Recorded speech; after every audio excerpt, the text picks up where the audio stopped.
राधे राधे।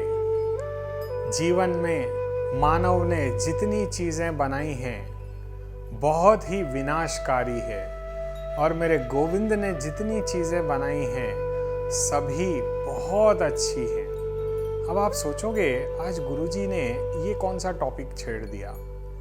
देखिए, आज हम उस परमात्मा के कितने अधीन हैं, ये छोटे छोटे विषयों के माध्यम से मैं आज आपको बताना चाहता हूँ। चाहे वो सरकार रहे या किसी भी कंट्री की सरकार रहे, आज भी हम सोना धरती से ही निकाल पाते हैं। आज तक भी सोना कभी कोई बना नहीं सका। उसकी सृजन यानी उसका क्रिएशन आज भी भगवान के हाथ में है। जितने भी नग, जितने भी रत्न हमें प्राप्त होते हैं वो इस धरती से ही प्राप्त होते हैं। हमारे वाहन जो गाड़ियां चलती हैं, इसका डीजल और पेट्रोल भी हमें धरती से ही प्राप्त होता है। आप देखिए आश्चर्य की बात, इलेक्ट्रिसिटी तो हमने पैदा कर ली, परंतु उसकी अर्थिंग यानी जिसे हम अर्थिंग कहते हैं वो भी हमें इस भूमि से ही प्राप्त होता है। तो ये भूमि में कितनी ऊर्जा है, आप ये अनुमान लगाइए। हमारे शास्त्रों में इस भूमि के नीचे 7 लोक बताए हैं। इस धरती इतनी बड़ी है, इसका आप हिसाब तक नहीं डाल सकते। और आपको पता है 84 लाख योनियां इस धरती पर विद्यमान हैं। हमें केवल एक ही योनि हमें दिखाई देती है, या 2 या 10, जैसे हम पशुओं को, पक्षियों को गिन सकते हैं। परंतु आपको क्या पता है कि 84 लाख योनियां इस भूमंडल पर विराजमान है। हम आज भी परमात्मा पे डिपेंडेंट हैं, और सतयुग में भी परमात्मा पे डिपेंडेंट थे।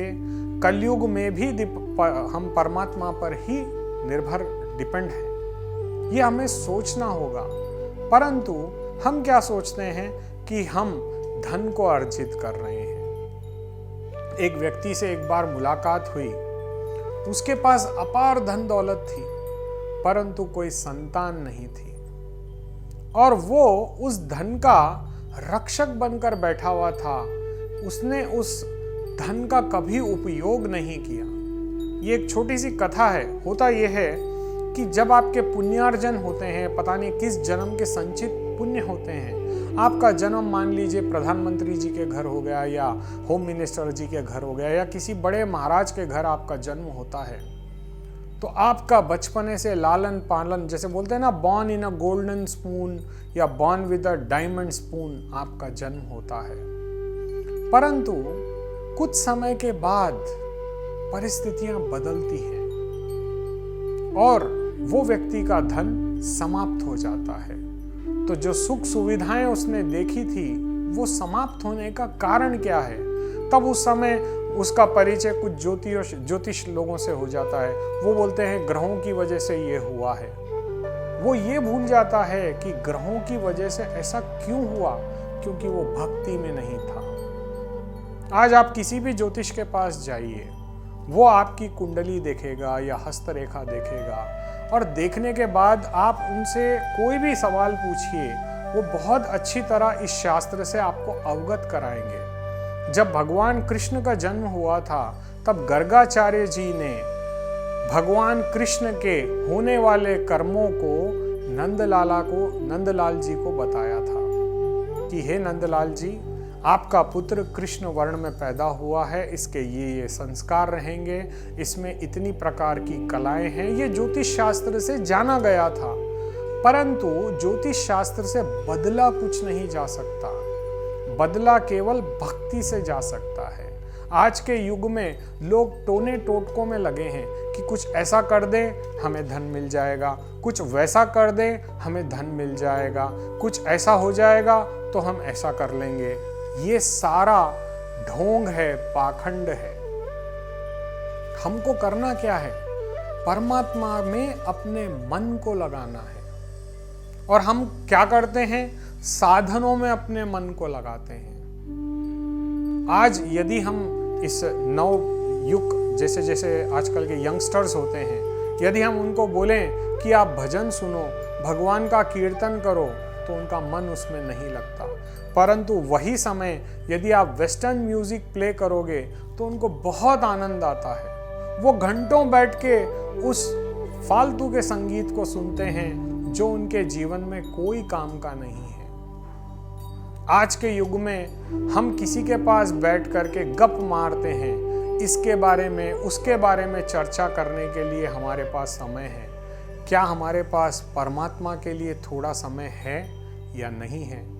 सोचो, जिस गोविंद ने आपको हवा दी, पानी दिया, जल दिया, खाने के लिए अन्न दिया, उसको पचाने की शक्ति दी, आपकी सुख सुविधाओं का परमात्मा कितना ध्यान रखता है। उसने चींटी से लेकर के हाथी तक के लिए अन्न की व्यवस्था कर रखी है, आपकी संपूर्ण सुख सुविधाओं की व्यवस्था कर रखी है, परंतु आपने परमात्मा के लिए कुछ किया? नहीं किया। अरे हम तो परमात्मा का नाम तक नहीं लेते हैं।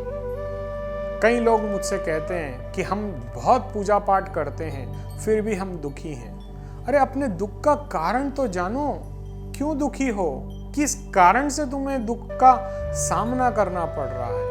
हर चीज का कोई कारण होता है। यदि किसी को बुखार आए तो उसके पीछे भी कोई कारण होता है। यदि आपको सर्दी लगती है या कुछ भी आपके शरीर के अंदर कोई व्याधि आती है तो उसका कोई कारण होता है। अकारण कोई भी चीज इस दुनिया में नहीं होती, परंतु हम कारण नहीं खोजते, हम सिर्फ कार्य करते हैं, और यही हमारी सबसे बड़ी मिस्टेक है। हमें यह समझना होगा कि हमें परमात्मा के समीप कैसे जाना है। यदि आज भगवान जिस पाइप से आपको क्रूड ऑयल पंप कर रहे हैं, मान लीजिए खाड़ी देश में अगर वो क्रूड ऑयल आना बंद हो जाए तो कल से आप पैदल फिरोगे। क्या आपको पैदल फिरने की आदत है? नहीं है, क्योंकि आपने संसाधन इतने जोड़ लिए हैं कि आप आलसी हो चुके हो। कई बार तो हमारा किसी के घर जाना होता है तो देखते हैं कि उनके घर में मंदिर तो है, पूजन कक्ष तो है, परंतु पूजा वो खुद नहीं कर रहे, भगवान को भोग नहीं लगा रहे, भगवान के समीप नहीं है। केवल दीपावली के दिन लक्ष्मी जी की पूजा करने से धन की प्राप्ति नहीं होगी। हमें नित्य प्रति लक्ष्मी जी की पूजा आराधना करनी होगी, नित्य प्रति उनके सानिध्य में रहना होगा, तब आप लक्ष्मीवान बनोगे। आज आप बहुत कुछ चाहते हो, परंतु परमात्मा हमारी आवश्यकताओं की पूर्ति करते हैं, इच्छाओं की नहीं। अगर आपकी आवश्यकता है, आपको हवाई जहाज चाहिए, वो प्रदान करेंगे। अगर आपकी आवश्यकता है कि आपको हेलीकॉप्टर चाहिए, वो प्रदान करेंगे। लेकिन यदि आपकी इच्छा है आपको वो चाहिए या ये चाहिए, वो कभी प्रदान नहीं करेंगे, क्योंकि हो सकता है वो आपके लिए विनाशकारी हो सकता है कि उसमें आपका नुकसान हो सकता हो। ये हमें समझना होगा कि परमात्मा की क्या इच्छा है। अक्सर ऐसा देखा जाता है कि लोग जब फेल हो जाते हैं या फेलियर्स को देखते हैं तब वो सारा दोष परमात्मा को और भाग्य को देते हैं, परंतु वही व्यक्ति यदि कामयाब हो जाए या सक्सेसफुल हो जाए तब वो बड़े ही गर्व से कहता है कि ये मेरी मेहनत का नतीजा है। अरे भैया, जब कामयाबी मिली तो तुम्हारी मेहनत हो गई, और जब फेलियर मिला तो प्रभु की इच्छा हो गई। ये कैसा दोहरी रणनीति है आपकी। देखिए, कर्म करना आपको पड़ेगा, अकर्मा कोई नहीं रह सकता। बैठना भी एक कर्म है, देखना भी एक कर्म है, सोचना भी एक कर्म है। ये सारी कर्मों की श्रेणी आपको गीता से प्राप्त होती है। क्या आपने कभी अपने बच्चों को गीता पढ़ने के लिए प्रोत्साहित किया? हम अपने बच्चों को खेलने के लिए प्रोत्साहित करते हैं, पेंटिंग सीखने के लिए प्रोत्साहित करते हैं, नाट्य करने के लिए प्रोत्साहित करते हैं, उन्हें संगीत सिखाते हैं, लेकिन क्या कभी भक्ति सिखाते हैं? आज आप देखिए, बड़ी बड़ी कथाएं हो रही हैं, बड़े बड़े पंडाल लगाए जा रहे हैं, करोड़ों रुपए का खर्च हो रहा है, परंतु पब्लिक नहीं है, क्योंकि परमात्मा की वाणी में किसी को भी रस नहीं आता। आज व्यक्ति को रस चाहिए, उसे वो देखना है और गलत चीजों को देख करके उसको आनंद मिलता है। वो ये जानता है कि ये 3 घंटे की पिक्चर में बताई गई सारी कथा नकली है, लेकिन वो उस कथा में इतना रम जाता है कि पता न चला वो हीरो का बाप मर गया, वो रो रहा है तो ये भी रोने लग जा रहे हैं। अपना मन हम गलत चीजों की ओर आकर्षित कर रहे हैं।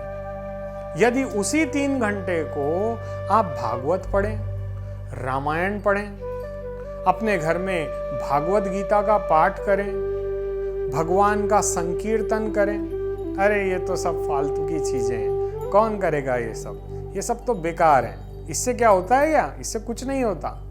लेकिन वही जब संकट पड़ता है तब राम राम राम राम राम राम राम राम राम। अरे जीवन में डर के राम के पास क्यों जाते हो? प्रेम से जाओ ना। जितना परमात्मा के समीप जाओगे, जितना उस गोविंद की कृपा चाहोगे, उस राधा रानी की कृपा चाहोगे, तभी तो जीवन सुधरेगा।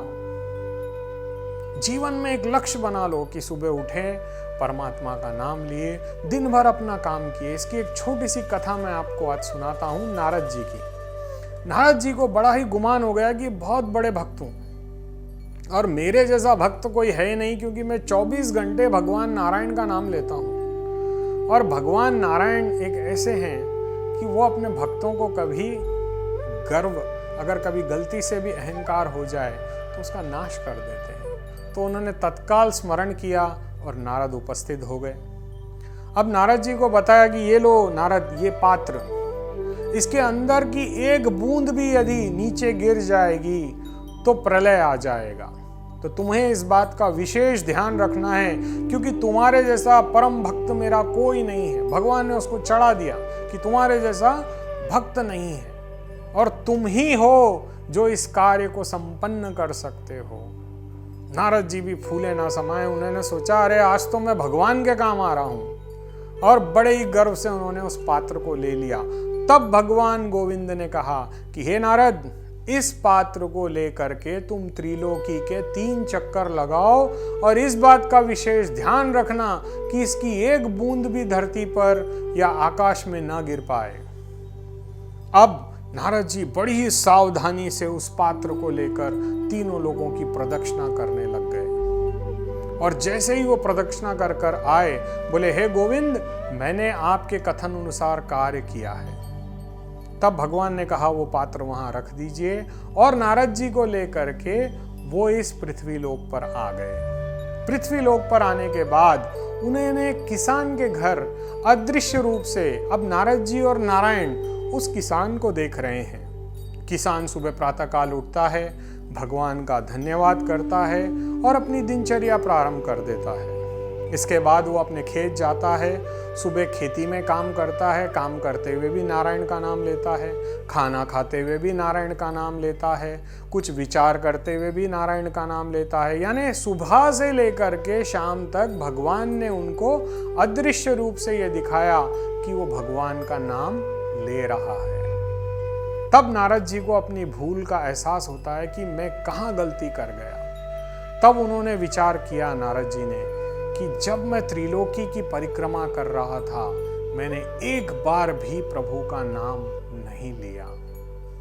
और ये किसान 24 घंटे हर काम करते हुए भगवान का नाम ले रहा है। तो हमें भी भक्तों यही करना है कि अपने काम काज को मत छोड़ो। इस कथा के माध्यम से हमें ये लीला प्राप्त हुई है कि हम अपनी दिनचर्या को करते हुए अगर गोविंद के सानिध्य में रहेंगे और भक्ति करेंगे परीक्षित की तरह और नारद जी की तरह, तो हमारा ये जीवन आनंदमय हो जाएगा। और जब आपके जीवन में आनंद रहेगा तो आपके प्रत्येक क्षण में, प्रत्येक कण में, आपके मन में, आपकी आत्मा में एक दिव्य प्रकाश फैल जाएगा। और उस दिव्य प्रकाश की वजह से न केवल आप, अपितु आपका समस्त परिवार भी खुश रहेगा।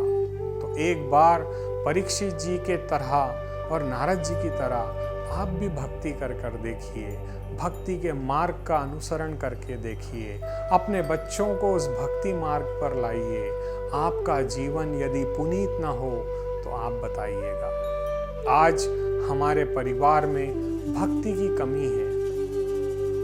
आज हम सबको ये सोचना होगा कि हम परमात्मा के कैसे सन्निप जाएं। एक बार अवश्य विचार करें। राधे राधे।